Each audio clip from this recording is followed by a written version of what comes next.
I'm Trudy Poole. I'm a registered nurse and diabetes educator specialist, and I would like to talk to you about your lab results for your diabetes. Let's talk about the blood glucose levels. A normal blood glucose level is 70 to 100.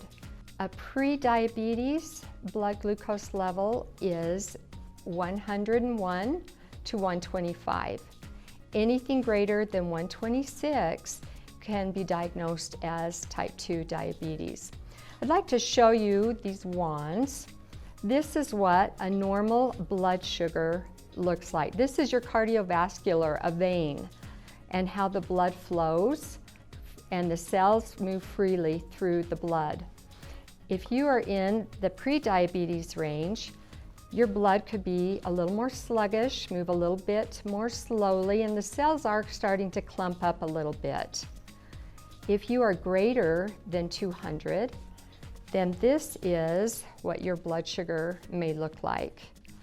You can see why this can cause so many complications. As the blood is so thick and sticky, the cells have a difficult time moving through the bloodstream. And so this is why we are trying to control blood sugars so that everything in the body functions as it should. So with pre-diabetes, this is reversible.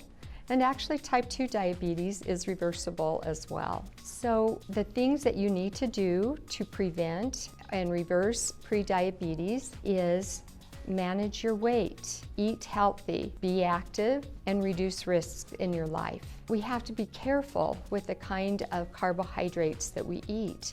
We don't want the simple sugars, the refined flour, the refined sugars.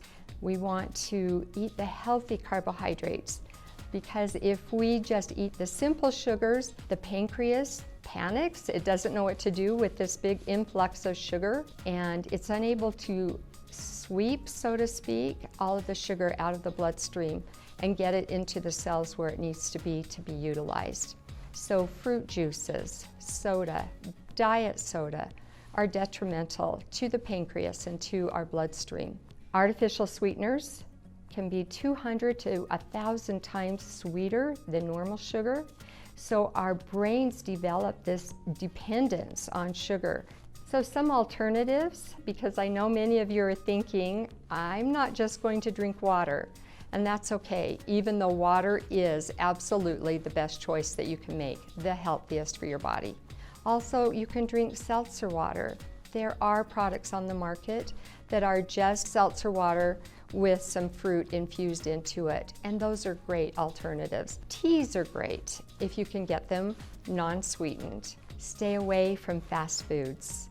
I think a good rule of thumb is that you don't fuel your body at the same place you fuel your vehicle. There's many great and free apps out there that will bring up most of the restaurants or fast foods so you can see what the calorie count, the carb count is in certain items before you make up your mind of what to eat. The next area of lifestyle changes is to move. Be active, increase your activity. One thing is it will lower your blood glucose. You can even do it in 10-minute increments 3 times a day.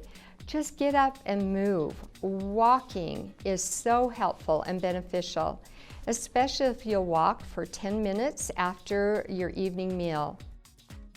Reduce the risks in your life. And the major one is smoking.